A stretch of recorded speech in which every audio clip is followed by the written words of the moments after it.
Olá, bom dia! E começamos a edição de hoje falando de uma mania que tem conquistado cada vez mais os papais e mamães de recém-nascidos. É o newborn, um novo tipo de fotografia que o bebê com poucos dias de vida vira um verdadeiro modelo. Um trabalho que requer muita técnica e paciência profissional.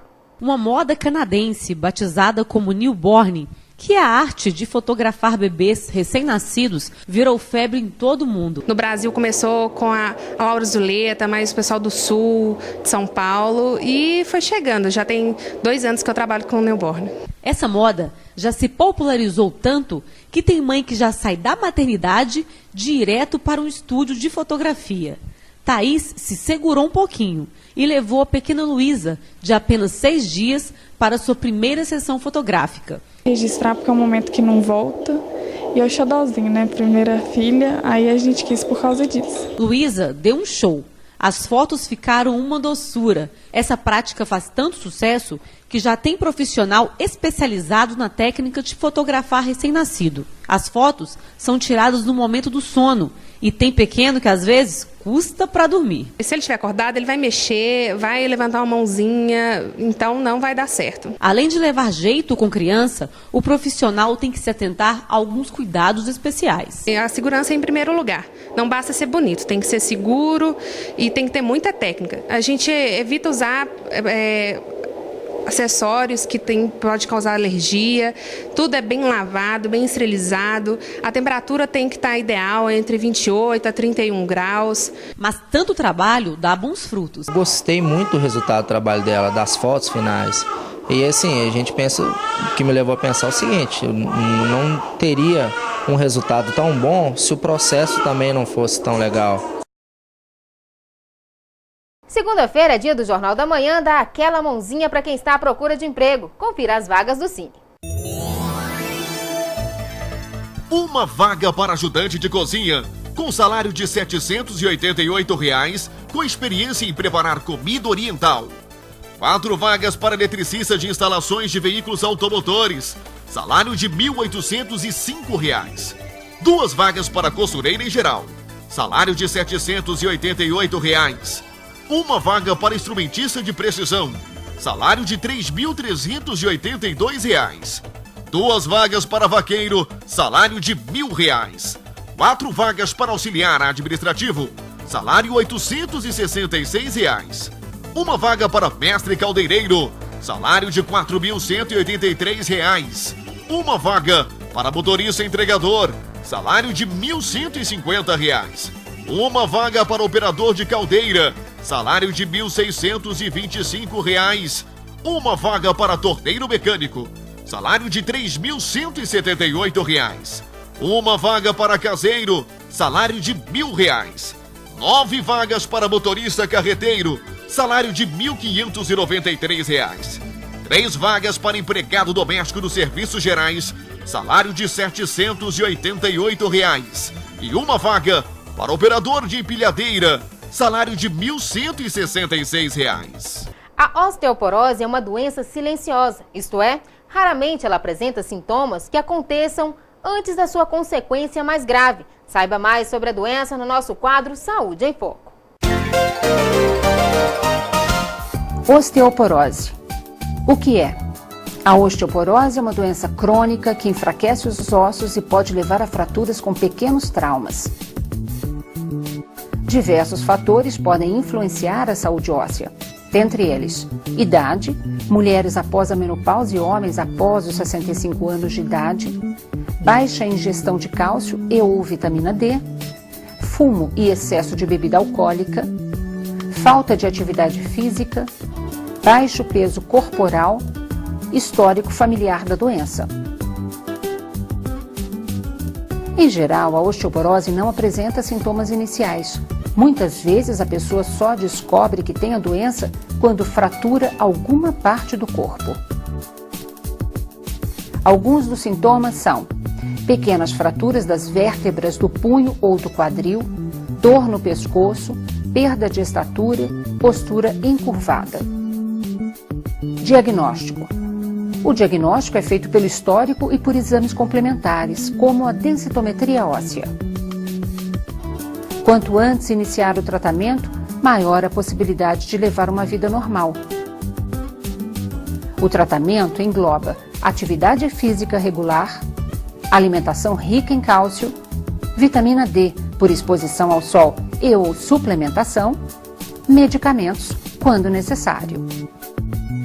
Alerta!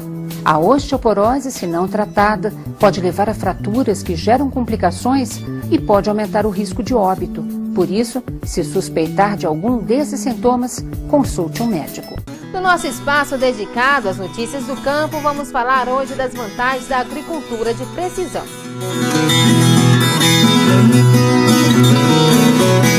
A agricultura de precisão tem como objetivo trabalhar o solo de acordo com as particularidades de cada talhão. Para isso, é fundamental realizar uma boa análise para determinar quais nutrientes estão em falta antes de fazer a correção e a adubação. Na área destinada ao cultivo de grãos em Paracatu e região, as diferenças são consideráveis e vão desde a parte física do solo, que pode ser mais ou menos argiloso, até diferenças químicas, como a composição nutricional. A agricultura de precisão está conosco aqui em Paracatu há aproximadamente 7 anos, 8 anos. Então, normalmente, por ano, são feitas algo em torno de 20 mil análises de solo. Então, falando de solo, que é a primeira etapa da agricultura de precisão, a análise de solo. Existe uma diferença, existe uma variabilidade enorme nos atributos de fertilidade química do solo aqui em Paracatu. Aqui na região do Entre Ribeiros, o padrão de solo é um solo mais argiloso, e como é uma área de cultivo mais velha, vamos dizer assim, é uma fertilidade bem alta.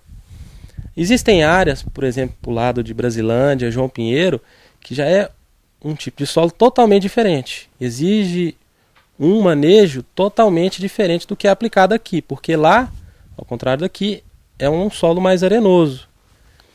E assim segue, por exemplo, na região do Mundo Novo, que é em Unai, há as particularidades da região de lá, há a particularidade do vão, que é a região baixa indo para Guardamó, aqui indo para Unai.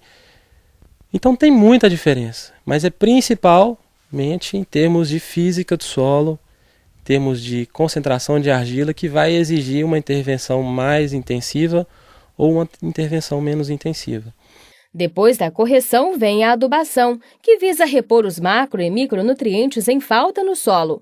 A correção deve ser bastante específica para atender a demanda nutricional de cada cultura. E apesar das diferentes composições de solo em nossa região, um nutriente se destaca como fator limitante do crescimento de plantas em todo o Noroeste. À medida que a gente vai evoluindo na correção do solo, a gente vai já tendo condições de avaliar a resposta da planta na parte nutricional. Então uma coisa é corrigir o solo, a base de solo com calcário, gesso, e agora nós já estamos evoluindo para analisar melhor a planta. Vocês podem olhar nesse pivô que foi feita a agricultura de precisão, a área está homogênea, porque além dessa correção de base que foi feita, foi direcionado um manejo nutricional para a planta que respondesse mais. E aqui, de ponto para ponto, de área por área, de região para região, existe uma necessidade específica. Mas, de um modo geral, a gente tem percebido que a deficiência de um nutriente, por exemplo, como o enxofre, está limitando as produtividades. E é para onde a gente tem que partir mais intensiva agora no momento. As novas tecnologias agregadas à agricultura de precisão estão sendo gradativamente trazidas aos produtores. Muitas delas ainda demandam um estudo mais preciso antes de sua aplicação.